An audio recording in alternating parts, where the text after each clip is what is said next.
Hey, it's Ken Okel with Help with Video. I want to answer a question that a few of you have asked me about using either smartphones or tablets to record your videos. It's great that we have these devices nowadays. They're easy to use, give good pictures, but is there a difference between them?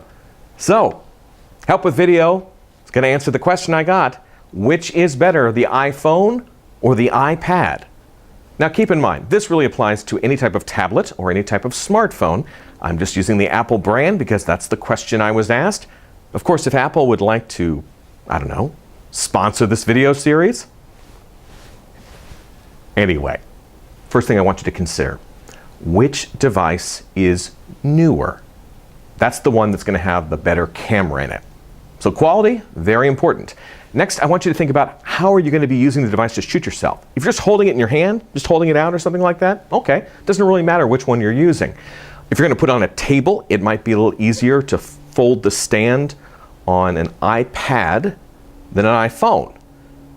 But if you're using a tripod, there's a lot of great adapters for the iPhone. There's some for the iPad, but they're a little bulkier, a little harder to use sometimes. So you got to consider that as well. Where are you going to be editing this video? Now, if you're going to shoot the video, upload the files to something like Dropbox and then take those files to edit on a desktop. Doesn't matter which one you use. If you want to be editing it on an iPad, well, it might be easier to have everything in the same place. So in other words, you would record the video on your iPad and then you would edit it on a program like iMovie for iPad. Now, of course, you could always shoot the video on your iPhone, upload the file to Dropbox, put it on your iPad, but you see we're adding a few steps. Now for some people, that's no problem.